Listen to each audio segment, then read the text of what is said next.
Самса дайын болды. Асқабақпен, картошкамен істедім.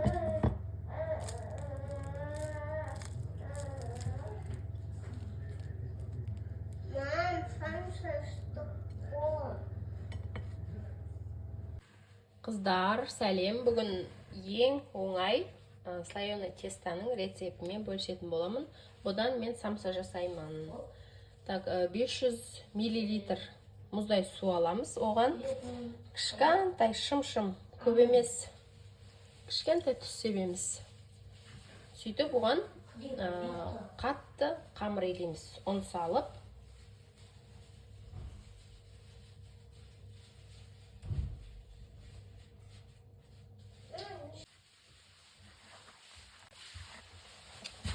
қатты қылып илейміз. Өйткені тұзы өте аз болғандықтан ол тез босап кетеді. Сол үшін қамырды қатты қылып илейміз.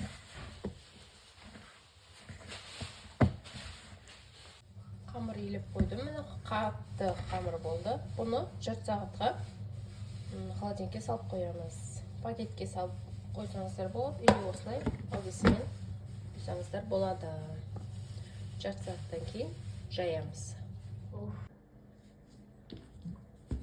Қамырды екіге бөлеміз. 15.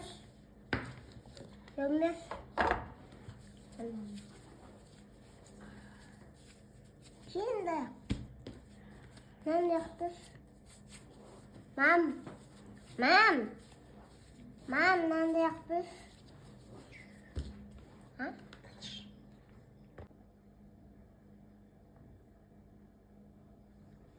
Onun көбірек себе беріңіздер, өйткені тұзын өте аз қылдық, почти жоқ десек болады. Бос болып кетпес үшін оның көбірек сеуіп жая беріңіздер. Өте жұқа етіп жаюымыз керек.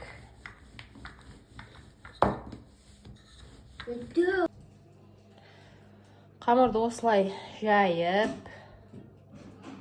маргаринді ерттім. Қатты ерт жермейсіздер. 80% жайлау деген май бар, маргарин. Сол ұнайды маған. Соны қосамын. Қазір енді осыны жағып шығамын маргаринді.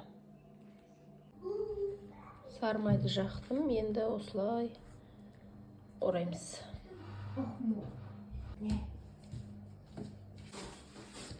Осылай орап, холодильникке 1-2 сағатқа қоямыз. Маргарин жақсылап сіңу керек. Или морозильникке қойып, біраз уақытқа сақтай беруіңізге болады. Самсалар дайын болды. Мынаны асқабақпен, шүпірш қылып істедім. Мынаны картошкамен, етпен істемедім енді. Ішіндегісін өздеріңіз білесіздер ғой. Мен қамырын көрсетейін дедім да.